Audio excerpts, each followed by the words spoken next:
Oh, yeah. Somebody else might ask a question. Oh, yeah. I'll probably face you anyway. Everybody's ready. Hold it, Oh, hold yeah, it, yeah. hold it. Of course. I forgot to turn them off.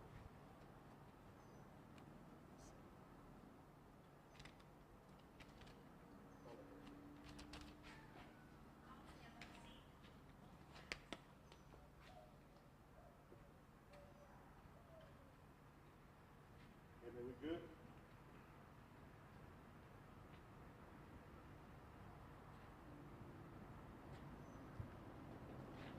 Mike, Tiffany? Yeah. Can you tell us your name? What is Cindy Smith, Erath County Emergency Management, That's Cindy with a Y. CYNDI, SMITH.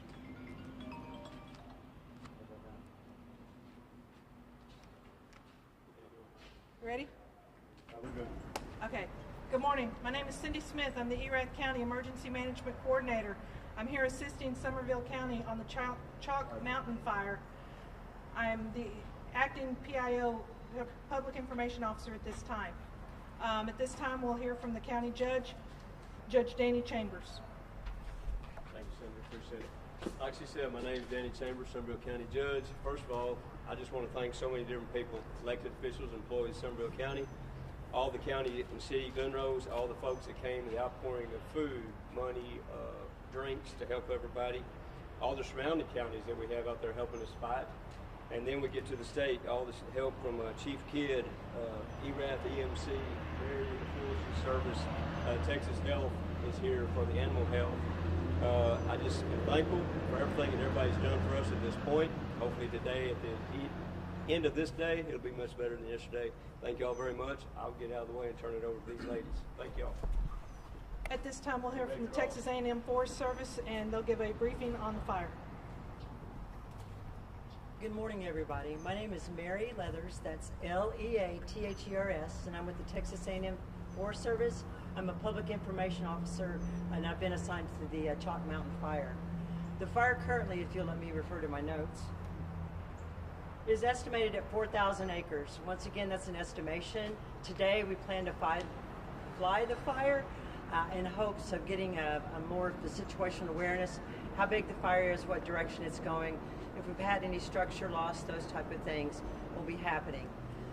There's dozers assigned to the fire. They're currently constructing line. They've been working all through the night. We have other resources that have arrived. They will be constructing dozer line to help try to contain the fire. We have multiple engines, both from agencies and also from local departments and other counties that are working in unified command with the Texas A&M Forest Service on this fire. Today, you're going to probably see smoke in the air. That's a reality because of the conditions. We're going to have aviation assigned to us. What does that aviation look like? It's going to be the air tankers that drop the retardant. We're going to have what they call single engine air tankers that are going to scoop water and go direct on the fire. Helicopters doing bucket work. So it's going to be a busy time in and around the fire. What I would ask the public to do is stay out of the area. Pay attention to what's going on. Make calls to your local emergency management here. They're going to be able to answer it. Track it through some of our Facebook pages, the Texas A&M Forest Facebook page. We have a program called Wires. It's under Texas A&M Forest Service. And there's also a program called InstaWeb where you can go look and see what's the latest updates on the fire. There should be a map posted later today so you have more of awareness as where this fire's at and where this fire is going. I can say that we've had some heat-related illnesses from the firefighters. The local hospital district has been fantastic. They're on scene, providing medical care to those firefighters.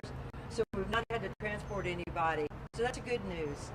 The bad news is the weather that we have today, we're going to see it for the next several days. So that makes containing the fire a little difficult, but we're going to keep at it. And each day we're going to get a little bit more containment on it. And like I said, don't be shocked when you see smoke in the air today. We're going to expect that, but we're also going to work hard to minimize the impacts of the fire in and around the community. With that, thank you.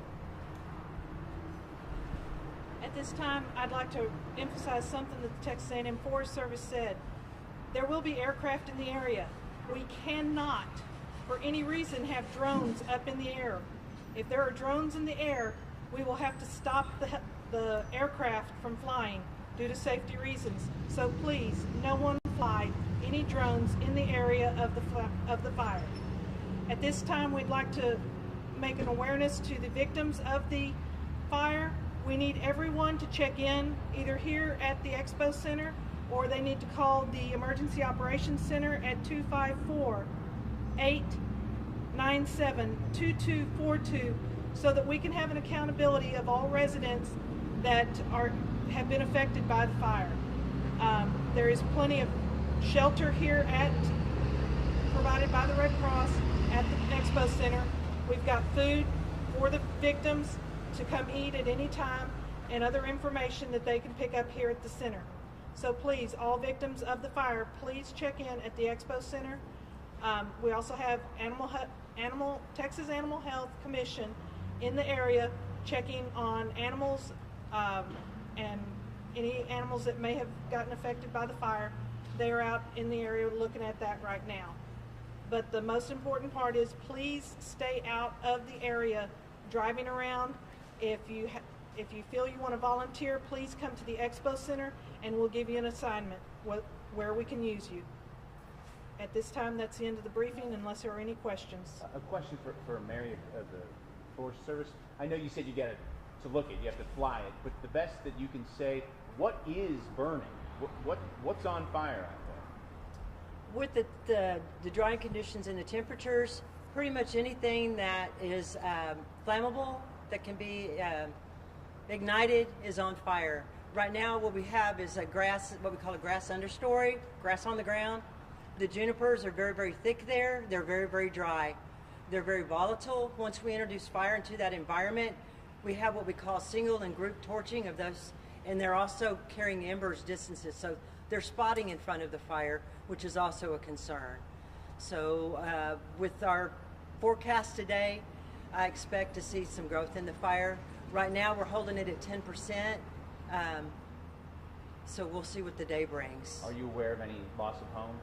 We are aware of some home loss. We do not have a good count at this time, so I'd be premature in trying to give you a number, but we will update that information as it becomes available. I think we're all aware of what the conditions are, though we're not the ones out there. How difficult does the weather make this for you? It's very difficult. The heat is playing a role on the firefighters. They're going into their second day and their body's already been taxed, and so it's very, very important that we try to keep them hydrated, get enough equipment and resources out there so that they're not overtaxed. They're going to be overtaxed because of the heat, but we're trying to minimize that. Once again, thanks to the local hospital district, they have an IV station set up. We're going to respond quickly to those heat-related illnesses so that we don't have a huge impact on those folks. Try to keep them off the line to cool them down and not introduce them back until hopefully the next operational period, because life safety is our main concern. We want to put the fire out, but we want to keep the public and the firefighters safe. How many men and women do you have on the ground fighting the fire? They're coming in right now, but I expect from our agency, we're looking at close to 75. With the local fire departments, you probably got 250, 300 people out there, because I will tell you the local fire departments are very, very dedicated to getting this fire out. These are their friends and neighbors, so they have a vested interest in getting this fire out sooner than later. What direction is the fire going in? I'm sorry? What direction is the fire going in? General direction? The winds are coming out of the south-southwest, so it's pushing it kind of north-northeast. We're watching the winds because sometimes when you get down into the topography, and there is topography out here, then those winds can shift and funnel. Think of it as when you're walking downtown and you get a wind and you get between buildings and how it will force that air to move faster. That's what happens when it gets down in these canyons and valleys. It'll push the wind and accelerate the fire growth. What towns are in front of that fire right now? Right now, we're looking at primarily the area around Glen Rose, Dinosaur Valley State Park, and some of those areas. The nuclear power plant is in front of the fire, but it's in really good condition. We've got a nice wide road in between the fire and the plant has got a lot of asphalt, concrete. So the threat is not to the plant. The threat is to the homes that lie in between the fire and the Highway 56. I have an evacuation question. I don't know who can best answer that. Just That'd be me. with respect to considering the fact the fire is growing, is it fair to say that most likely there are people who are in their homes right now who, by the time the day is out, won't be? It could be, and there is a very good possibility of that. We did last night and this morning, about midnight, evacuate everybody north of 67 and west of 52 was evacuated about midnight last night. Everyone's been asked to leave. It is a voluntary evacuation. We can't force them, but we highly encourage it. There's been most of the cattle and horses have been moved. A lot of them are staged here, and we do have room for more livestock here at the Expo Center. So we've also got trailers on standby that can help out getting things moved. They just need to call the EOC and request it if they don't have enough trailers to move cattle or livestock.